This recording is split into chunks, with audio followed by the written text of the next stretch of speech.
सुश्री इकरा चौधरी जी, please आप बोलिएगा। धन्यवाद सभापति जी। मैं सबसे पहले दाद देना चाहती हूँ इस बिल के टाइमिंग की कि अभी ईद की रौनक बुझी भी नहीं थी और हमारी जड़ों पर एक नया फरमान लाया गया। पहले उत्तर प्रदेश में मुसलमानों को नमाज पढ़ने पर रोक लगाई और फिर सौगात में ये बिल लाया गया।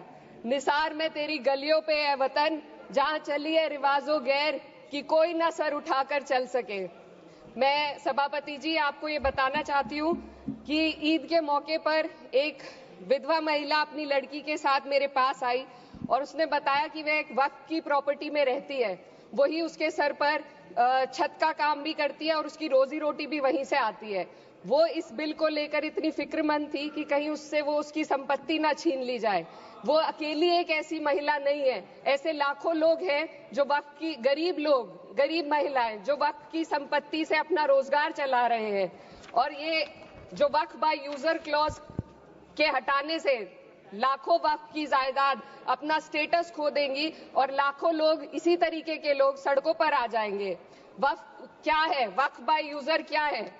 इसका ये मतलब है कि कोई जायदाद अगर सालों से दीन और भलाई के कामों के लिए इस्तेमाल हो रही हो तो वो खुद ब खुद वक्फ मानी जाएगी।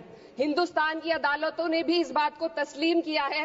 वक्फ बाय यूजर सिर्फ वक्फ बोर्ड को ही मिली कोई खास सौगात नहीं है, ये बल्कि सभी अन्य धार्मिक ट्रस्टों को परंपरा और यूज के आधार पर बिना किसी डॉक्यूमेंटेशन के धार्मिक चरित्र को डिक्लेयर करने का राइट मिला हुआ है। भारत के संविधान के आर्टिकल 13 क्लॉज 3 में कस्टम और यूसेज को कानूनी वैधानिकता प्रदान करता है। इसी आर्टिकल से वक्फ बाय यूजर भी निकला गया है। इस बिल के कानून बनने पर वक्फ बोर्ड तो इस प्रोविजन से हाथ धो बैठेगा, लेकिन अन्य धार्मिक ट्रस्टों को यह सुविधा जारी रहेगी। इससे भारतीय संविधान के आर्टिकल 14 और 15 का सीधा उल्लंघन है, जो धर्म और जाति के आधार पर भेदभाव और कानून के सामने सभी की बराबरी पर जोर देता है। मैं इसके साथ ये भी कहना चाहती हूँ कि सत्ता के लोग जो एक दूसरे की पीठ थपथपा रहे हैं कि वक्फ बाय यूजर का जो अमेंडमेंट इन्होंने दिया उसको एक्सेप्ट कर लिया गया है, लेकिन इनकी शरारत यह है कि उसके साथ ही एक ऐसा प्रोवाइजो इसमें शामिल किया गया जिसके आधार पर यह कहा गया है कि अगर कोई भी वक्फ की संपत्ति विवादित हो तो वो अपना वक्फ स्टेटस खो देगी। तो जो अमेंडमेंट इन्होंने दिया है जिसको एक्सेप्ट कर लिया गया है उसका कोई मतलब नहीं है, ये इनकी नीयत है जो साफ जाहिर हो रही है। सोने पर सुहागा एक काम और किया है, सरकार ने वक्फ की कानून के सेक्शन 107 को हटाकर लिमिटेशन एक्ट में 12 साल तक ही किसी के खिलाफ अदालत में जाने का प्रोविजन है। सेक्शन 107 में बोर्ड को लिमिटेशन एक्ट से राहत मिली हुई थी। वक्फ बोर्ड कभी भी अवैध कब्जाधारियों के खिलाफ अदालत जा सकता था। अगर ये सेक्शन ना हो तो अवैध कब्जा करने वाले लोग कानूनी प्रक्रिया का फायदा उठाकर वक्फ की प्रॉपर्टी को हड़प सकते हैं। अन्य धार्मिक ट्रस्टों पर भी ये लिमिटेशन एक्ट लागू नहीं होती, तो फिर वक्फ बोर्ड के साथ ये सौतेला रवैया क्यों किया जा रहा है? धर्म को देखकर दोहरी नीति क्यों अपनाई जा रही है? सेक्शन 107 और वक्फ बाय यूजर को अगर एक साथ पढ़ा जाए तो इससे लाखों वक्फ की प्रॉपर्टी पर कब्जा किया जाएगा। इसलिए ये बिल मुसलमान की भलाई का नहीं बल्कि उनके वजूद और विरासत को मिटाने का बिल है।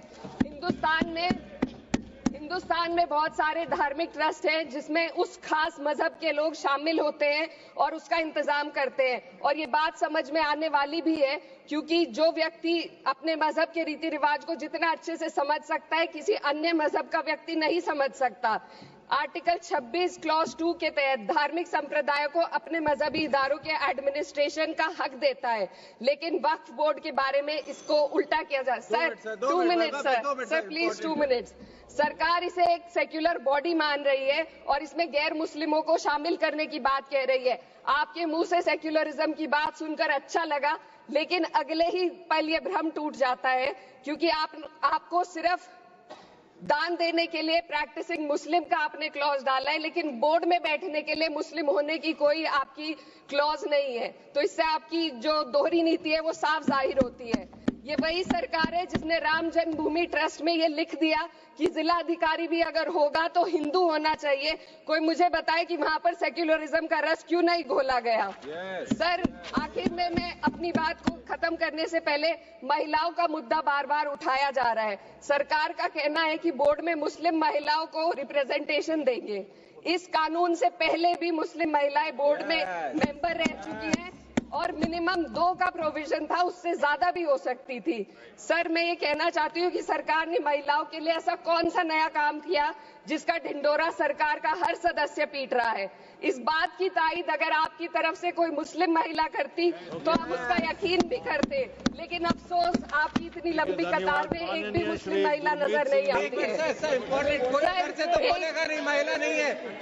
सर, मैं खुद एक मुस्लिम महिला हूँ, मैं सिर्फ एक मैं माइनॉरिटी महिला हूँ। इस सदन में हम सिर्फ 2 महिलाएं हैं और उस नाते से मैं ये बात कहना चाहती हूँ कि इस बिल के माध्यम से मुस्लिम महिलाओं को कुछ नहीं मिल रहा है। ये हमें कुछ नहीं देना चाहते, सिर्फ टोकनिज्म हमारे नाम पर बनाकर एक नैरेटिव मीडिया में चलाना चाहते हैं। तो ये बिल मुसलमान की भलाई का नहीं, उनकी पहचान को मिटाने का है। सर, अंत में मैं बस यही कहना चाहती हूँ कि कागजों की कैद में बस नाम रह जाएंगे, वो जो हमारे थे सिर्फ दावे में रह जाएंगे। इस बिल के द्वारा मीठी ईद के जायके को कड़वा करना, यही असली सौगाते मोदी था। बहुत बहुत